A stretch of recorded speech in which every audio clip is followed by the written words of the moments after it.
150 से ज्यादा मूवीज, एक complete outsider, most disciplined actor, a complete family man, ये सारी चीजें सुन के आपके दिमाग में कौन आता है? जाहिर सी बात है कि वो कोई और नहीं है, बॉलीवुड के खिलाड़ी कुमार यानी कि अक्षय कुमार। लेकिन इतनी पॉजिटिव इमेज कैरी करने वाले अक्षय कुमार की रियलिटी भी क्या ऐसी ही है, या कहीं ऐसे राज है जो आपको पता ही नहीं है? क्या एक कंप्लीट फैमिली मैन वाली इमेज रखने वाले अक्षय कुमार हमेशा से ऐसे ही थे? तो इसका जवाब है नहीं, और ये मैं आने वाले कुछ मिनट्स में आपको प्रूव कर दूंगा। एंगेजमेंट टूटने से लेकर बाप बनने के बाद भी अपनी बीवी को चीट करना, ये सारी चीजें काफी आम सी चीज थी खिलाड़ी कुमार के लिए। मगर इन सब की शुरुआत कहां से हुई?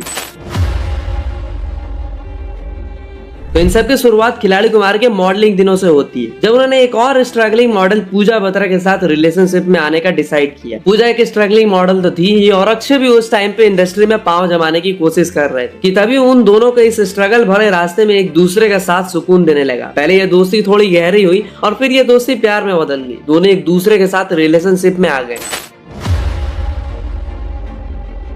मगर ये स्ट्रगल वाला प्यार सिर्फ स्ट्रगलिंग डेज तक ही नहीं चला, क्योंकि जैसा ही अक्षय ने अपनी पहली ब्लॉकबस्टर खिलाड़ी दी, तो खिलाड़ी में उनकी को स्टार रही आयशा जुल्का, और आयशा जुल्का के साथ भी उनकी कुछ ज्यादा ही गहरी दोस्ती की खबरें बाहर आने लगी। लोगों ने अक्षय और आयशा की ऑन स्क्रीन केमिस्ट्री को भी काफी पसंद किया, लेकिन तभी उनके अफेयर की खबरें भी मीडिया हेडलाइंस में छाने लगी और ऑडियंस को भी इन दोनों की जोड़ी काफी अच्छी लगने लगी। मगर एक बार फिर से जैसे जैसे खिलाड़ी कुमार आगे बढ़ते गए, लेकिन उन्होंने अपने लवर्स के दिलों के साथ खेलना नहीं छोड़ा। आयशा के साथ उनकी रिलेशनशिप ज्यादा दिनों तक चल नहीं पाई। फिर अक्षय के लाइफ में आती है एक ऐसी लड़की जिसके साथ उनकी रिलेशनशिप काफी ज्यादा सीरियस हो चुकी थी, इतनी ज्यादा सीरियस की बात एंगेजमेंट तक आ पहुंची। मगर खिलाड़ी कुमार तो शुरू से ही खिलाड़ी रहे, तो उन्होंने उस लड़की के साथ कुछ ऐसा किया जिसकी उम्मीद उस लड़की के साथ साथ आपको भी नहीं होगी। तो कौन थी वो लड़की? तो मैं बात कर रहा हूँ रवीना टंडन जी की। जी हाँ, बॉलीवुड की मशहूर एक्ट्रेस रवीना और अक्षय रिलेशनशिप में थे।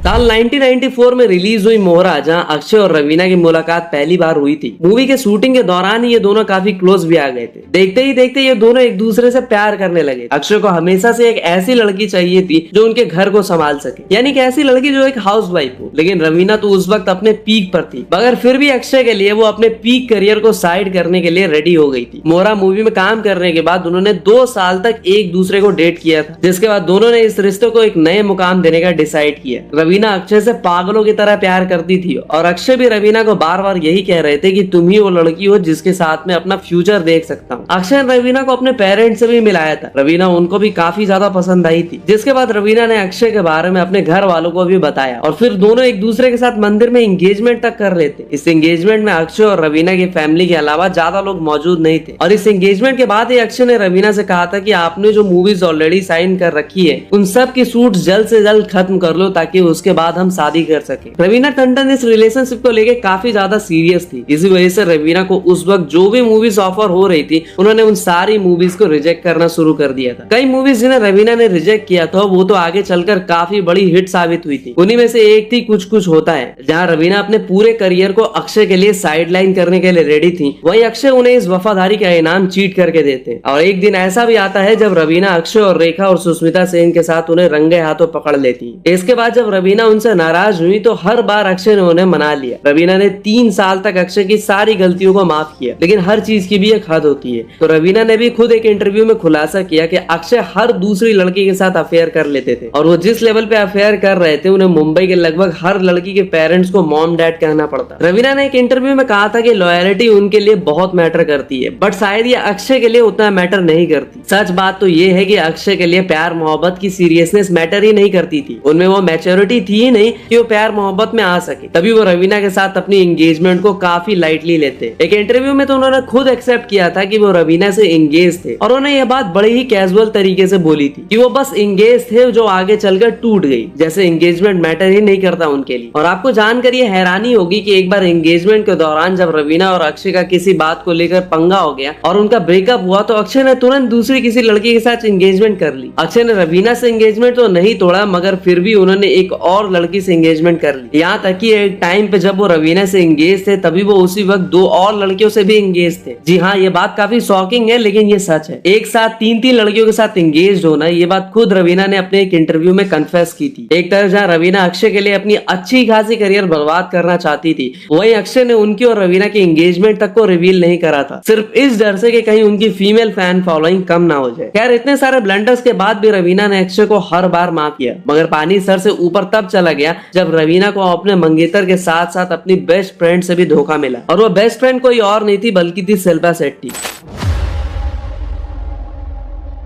मैं खिलाड़ी तू अनारी मूवी में अक्षय के अपोजिट शिल्पा शेट्टी होती है। इस मूवी के शूटिंग के दौरान ही अगेन शिल्पा और अक्षय की नजदीकियां बढ़ने लगी। अब देखो, दोनों को ही पता था कि अक्षय एंगेज है, मगर अक्षय ने अपनी मंगेतर और शिल्पा ने अपने बेस्ट फ्रेंड को धोखा दे दिया था। रवीना को जब इस अफेयर का पता चला तो उन्हें काफी गहरा सदमा लगा। अपने मंगेतर से धोखा खाने की तो उनकी आदत सी हो गई थी, लेकिन उनकी बेस्ट फ्रेंड ने भी उनके साथ वही किया। इसके बाद से रवीना ने डिसाइड कर लिया कि उन्होंने अक्षय को बहुत मौके दे दिए, लेकिन अब वो और मौके नहीं देंगी। इसके बाद ही रवीना ने अक्षय के साथ अपनी एंगेजमेंट तोड़ दी और चली गई उनके लाइफ से हमेशा हमेशा के लिए। लेकिन इस ब्रेकअप से अक्षय को कुछ फर्क नहीं पड़ा, वो शिल्पा के साथ काफी खुश थे। उस वक्त पे हर जगह उनका रोमांस चर्चे में था, इवेंट्स, पार्टीज, हर जगह दोनों को साथ में देखा जाता था। सबको लग रहा था कि ये कपल शायद शादी तक पहुंच ही जाएगा। कुछ रिपोर्ट्स की माने तो ये दोनों एंगेजमेंट भी करने वाले थे, लेकिन फिर आई ट्विस्ट इन द टेल। अब तक आपको पता चल गया होगा कि ये ट्विस्ट क्या होगी। जी हाँ, चीटिंग। और इस बार वो ट्विंकल खन्ना के साथ अफेयर करते हुए पकड़े गए। शिल्पा ने खुद एक इंटरव्यू में रिवील किया कि अक्षय उनके साथ 2 टाइम कर रहे थे, और वो भी पूरे रिलेशनशिप के दौरान। शिल्पा ने कहा कि मुझे कभी लगा ही नहीं कि अक्षय मुझे चीट करेंगे, वो भी पूरे वक्त। मैं ट्विंकल को ब्लेम नहीं करती, उसकी क्या गलती है, गलती तो सिर्फ अक्षय कुमार की थी। आगे वो कहती है कि अक्षय ने मुझे यूज किया और फिर जब उसे कोई और मिल गई तो कन्वीनियंटली मुझे छोड़ दिया, और मैं सिर्फ बस उसी बात से नाराज थी, बट आई ग्लैड कि आई मूव्ड ऑन। और आज वो सिर्फ एक भूला बिसरा चैप्टर है मेरे लिए, और मैं कभी भी अक्षय के साथ दोबारा काम नहीं करूंगी। लेकिन सबसे शॉकिंग पार्ट जानते हो क्या था? शिल्पा को जब ये सब पता चला था तब वो धड़कन फिल्म की शूटिंग कर रही थी, वही आइकॉनिक मूवी जिसमें उनकी परफॉर्मेंस को सबने अप्रिशिएट किया। और इस फिल्म के बाद ही शिल्पा शेट्टी इंडस्ट्री में एक बड़ा नाम भी बन गई थी। उन्होंने कहा था कि उनका पर्सनल लाइफ तो टूट रहा था, लेकिन उन्होंने कभी भी अपने दर्द को प्रोफेशनल काम के बीच आने नहीं दिया। फिल्म कंप्लीट की बिना किसी हंगामे के। लेकिन अक्षय कुमार ने आगे चलकर इन सारे एलिगेशन से डिनाई कर दिया। उनका कहना था कि शिल्पा को इतना बड़ा स्कैंडल नहीं बनाना चाहिए, और जब ये शिल्पा ने सुना तो उनका रिस्पॉन्स था कि वो उसकी ओपिनियन है, मेरी नहीं। उसने जो मेरे साथ किया उसके बाद और क्या ही बोल सकते हैं वो। खैर, ये सब देख के तो यही लगता है कि शिल्पा को उनके कर्मों की सजा मिली।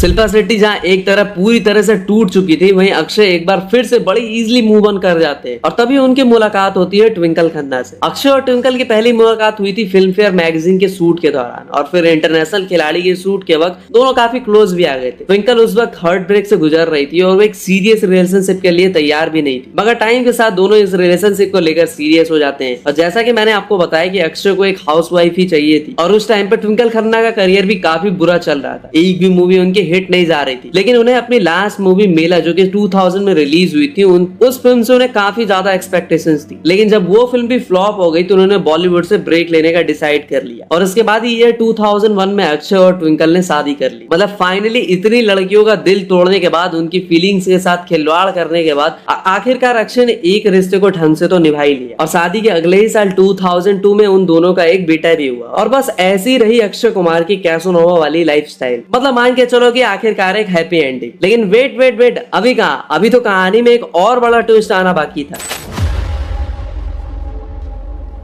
तो साल होता है 2003 और 4, जब उनकी प्रियंका चोपड़ा के साथ 3 मूवीज आती है। 2003 में आती है अंदाज, 2004 में आती है ऐतराज, और मुझसे शादी करोगी। ये तीनों मूवीज बॉक्स ऑफिस पे काफी सक्सेसफुल साबित होती है, और बस इसी के साथ आपको भी पता होगा कि आगे क्या हुआ होगा। जी हाँ, एक बार फिर से अक्षय कुमार अपना दिल हार बैठते हैं अपनी को स्टार प्रियंका चोपड़ा पे। मगर इस बार बात पहले जैसी नहीं थी कि जैसी मर्जी हो वैसे अफेयर कर लो, जब मन करे तब एंगेजमेंट तोड़ लो, जब मन करे तब एंगेजमेंट कर लो। इस बार अक्षय कुमार एक मैरिड इंसान थे, साथ ही साथ एक बच्चे के बाप भी। तो ये मैटर काफी ज्यादा सीरियस हो गया था। ट्विंकल खन्ना भी अक्षय की बाकी एक्स की तरह नहीं थी, वो इन सारी चीजों को सहने के मूड में बिल्कुल भी नहीं थी। शुरू में तो ट्विंकल ने रूमर्स पे ज्यादा ध्यान नहीं दिया, लेकिन एक के बाद एक जब हर मैगजीन से लेकर न्यूज़पेपर तक यही रूमर्स छपने लगी तो ट्विंकल को भी इसकी सीरियसनेस का अंदाजा लग गया। ऊपर से अक्षय भी प्रियंका के साथ एक के बाद एक मूवी साइन कर रहे थे। इन सारी चीजों से तंग आकर ट्विंकल ने अक्षय को प्रियंका से दूर रहने के लिए कहा, लेकिन अक्षय तो अक्षय ठहरे, तो उन्होंने भी अपनी बीवी की बातों को वैसे ही इग्नोर कर दिया जैसे उन्होंने अपनी एक्स के बातों को किया था। लेकिन ट्विंकल किसी और ही मूड में थी और उन्होंने तुरंत प्रियंका को कॉल लगा दिया। कई रिपोर्ट्स की माने तो दोनों के बीच कॉल पे घंटों बहस हुई, और ये बहस इतनी ज्यादा सीरियस हो गई कि Twinkle film work the race against के टाइम, जिसमें अक्षय और प्रियंका साथ में काम कर रहे थे, उनके सेट तक पहुंच गई। कहा जाता है कि ट्विंकल इतने गुस्से में थी कि अगर प्रियंका वहां होती